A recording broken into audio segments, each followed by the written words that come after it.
Hey, what's up? It's Joseph Rothschild, aka Mono Bluetron. I'm back again with another episode of 10-Minute Testing, and today we have a spicy surprise that was sent in from one of my viewers.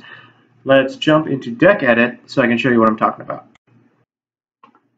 I don't know what to call this. I was messing around with rank 6 spam in the end credits yesterday, but I think a better name would probably be like Heiretics, but also Paladin of Dark Dragon, since it plays both of those cards. I think this deck is pretty interesting and has a lot of raw power, which you'll see in the games. The point of the deck is to use the Heretic engine to either get online a Beatrice, and then you'll use the Beatrice to send Arcbrave during your turn and Felgrand during your opponent's draw step, then use Arcbrave to reanimate Felgrand, or you can use the Heretics to get 2 6s out and make Zulkin and a Crystal Wing Synchro Dragon, which, as you probably know by now, is a pretty powerful play. The deck is exciting, but sort of lacked the consistency when we were only playing Heiretics, and you would brick into like Labradorite and things like that. So instead, we're playing 2 copies of Paladin Dark Dragon in the Ritual, 3 pre-preparations, and 3 Manjus. The way this works is you can send a Heretic off of Dark Dragon Ritual, get a Labradorite for free, use the Paladin of Dark Dragon to get into Red Eye's Darkness Metal, use Darkness Metal to reanimate one of the Heretic Dragons, and then from there you have 2 6-star monsters, one that is a tuner, and you can go into either one of your other plays. That helps you unbrick hands where you have only 1 Heretic as long as you open Paladin plus Manju or Pre-Prep or any number of those. Additional cards in the deck are Gospel of Revival or Return of the Dragon Lords. It's okay. More importantly, it prevents your guys from dying. We have 3 Heiretics Seal of Complication. I don't need to tell you how important this card is. Dragon Shrine is good. We're also playing 1 Red Eyes Black Dragon to send something else off Dragon Shrine and also for a second target in case we already have a Red Eyes, and we can still make a Paladin of Dark Dragon. We have Soul Charge because occasionally we make Synchro plays. We have Upstart Goblin, Dark Dragon Ritual, Twin Twister to get these out of our hands, but also because Twin Twister is good. 3 Call the Haunted to set for Zulkin, and also because it's pretty good in the deck that's playing Red Eyes Darkness Metal, and these 2. And Red Eyes Spirit, which is pretty bad, but you can banish Dark Dragon Ritual to add a Red Eyes spell or trap to your hand. In the extra, we have 1 Dante to go with the 2 Beatrices that we usually go into. We have Zulkin and Crystal Wing Synchro Dragon for obvious reasons. Leo, we can occasionally make rank 10s with Labradorite plus Manju or Paladin. We have Hope Harbinger for our 8s, Red Eyes Flare as our 7 alongside Big Eye, and Ptolemy is basically just 7 Castell. We have Gaia Dragon to put over dead Beatrices. We have Heretic when we don't want to go into Beatrice, which is almost never. And then I found we were going into 4s occasionally, but basically every time Utopia the Lightning was the best play, although Queen Dragon Jin is pretty good as well. So let's jump into the games and see what happens. Our first match is against Burning Abyss, a deck that is by degenerate people, for degenerate people, and engineered to do degenerate things. He has opened Terror Top and Takatomborg as penance for his sins. We have opened 3 copies of Heretic Seal of Convocation, a card from a time before once per turn clauses. So he goes first and basically uses his entire turn just to storm out as much as possible. He's making several Dantes. For those of you who are interested in BA commentary, don't make several Dantes in one turn if you can make Beatrice. It's much more important to be able to disrupt your opponent, set up a wall of Dantes. So we use our Heretic Seals to just get Heretic things going. We're getting 2 Sues, 1 Nebbit, and 1, 10 Tefnuit.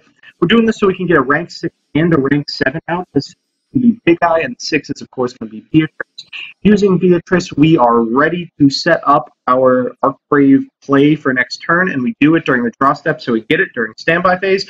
We banish that Dante, so we got 1 on our side of the field, 1 in banished, got 1 left, and there it is. He farfers away the Big Eye, so we can't steal. It seems pretty good. But unfortunately, he doesn't really have any way to attack or do any damage, so he just ends his turn there. And then gets Tour Guide off of the Skarm. We draw Dragon Shrine, which we used to send Red Eyes Darkness Metal, hoping, I guess, somehow that we're going to be able to use that. I then use Dante's Effect like a stupid moron, not remembering, of course, that it is his Farfa that is attached to it. He, of course, makes a worse play, which is reanimating Skarm instead of Dante with Seer. Now all Dantes are accounted for, and all the Seers are also missing. There's no way for him to do the broken recursion that lets Burning Abyss edge out their opponents. Instead, he is just going to go into Grand Pulse and then Blackluster Soldier. He blows up a bunch of my creatures, but thankfully I have a Gospel of Revival in my hand, or Return of the Dragon Lords. We're going to use that to get back our Felgrand and banish the BLS and get the Arc Crate back and basically just go to town. So I don't change Dante to attack mode because I assume this is a battle trap. Why else would he not have used it? But it turns out it's just the greatest card ever printed, Horn of Heaven. Thank you, Konami, so much for the concept of inherent summons. So the second game, we're up against a deck that looks good until he tribute summons. We got 80 into Adios, and I'm like, here we go. We get to play against Monarch. Thankfully, he has cards in his extra deck, so I'm not going to get the main launch. But then he goes in a Dark Lord Superbia. The Dark Lord deck is going to be good, but you got to draw to that guy who draws you like 8 or 9 cards. Otherwise, you're just playing 7-star monsters. We use our Heretic combo. I figure against Monarch, we probably want to be making Crystal Wing Synchro Dragon more often than Beatrice, so I do. He is basically out of options out of the starting gate, so we bring back Labradorite Dragon so the next turn we can make Beatrice as well. We also get the Red Eye Shrine to our hand, which does nothing, but so I guess I would call it a success. Instead of making Beatrice, we make Tomi because I realize this is lethal damage, and we win. The third game we're up against this. Listen, you're not allowed to play Necroface unless there is an Inferno Tempest in this deck, and it doesn't look like there is. This is someone trying to get the most out of Fairy Tale Snow. I think this card will be good in some capacity. I don't really know how. It gets to go into Minerva turn 1, a card that you're likely to see at tournaments near you anytime. We have Heretic stuff, so we make Heretic plays. I actually use Sue's effect to destroy this face-down card. Something on there. We go into Synchro Dragon. We get the Red Eyes Black Dragon off of the Sue activation, but you know it's just basically there for insurance for Zolkin. And then we activate the Gospel of Revival that we've set to get Felgrand back, and then blow up a whole bunch of stuff, and here we are. So it leads with Regeki. Unfortunately, this person doesn't know what Gospel of Revival does. It's really good. Then they flip this guy face down so they can kill Zolkin, and they do. I figure I'll just blow him straight to smithereens, and I do. He uses Snow's effect, but guess what? That gets negated, so that's the end of that game. But not before we lose 5 cards to Necroface, the greatest tech in the Fairy Tale Snow deck since Inferno Tempest. So we're back with the deck. If I'm being real, I was pretty impressed with it. We played against some decks that weren't great, but they were certainly meta. You know, there was Burning Abyss there. I mean, I don't need to tell you that a card that banishes cards every turn is pretty good against a naked Dante, but here I am telling you it all the same. If I was disappointed by anything in this deck, it's that we didn't really get to see the Paladin of Dark Dragon package come out. I was really excited to see how it would play, and I played some matches off screen where it was pretty important and helped us unbrick and extend combos, but I didn't include them because they were against really bad decks, and you wouldn't have learned anything by watching them. I really do like this current iteration of the deck. If I had to isolate some cards I feel seem particularly useless, Soul Charge wasn't very good in any of the games. Red Eye Spirit, obviously not a good card, but you probably have to include something for Dark Dragon Ritual.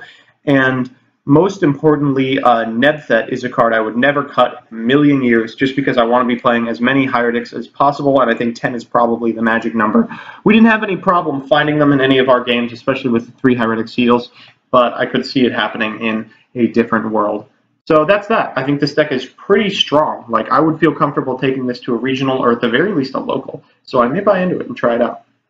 So that's that. I hope you enjoyed seeing Heiretics take down a meta deck for the first time since 2013. I hope you enjoyed seeing me jerk off over pre-preparation of rights for the millionth time, and most importantly, I hope you enjoyed the incredibly skillful and intelligent play that is make Zolkin into make Crystal Wing Synchro Dragon. It is a very, very in-depth and difficult play to make, and I'm sure you will see it made 7 million times as soon as next format hits. If you liked the video, make sure to give me a like, a comment, or a subscribe. And if you want to see a certain deck played tomorrow, let me know in the comments section below. Other than that, I will see you tomorrow for another episode of 10-Minute Testing.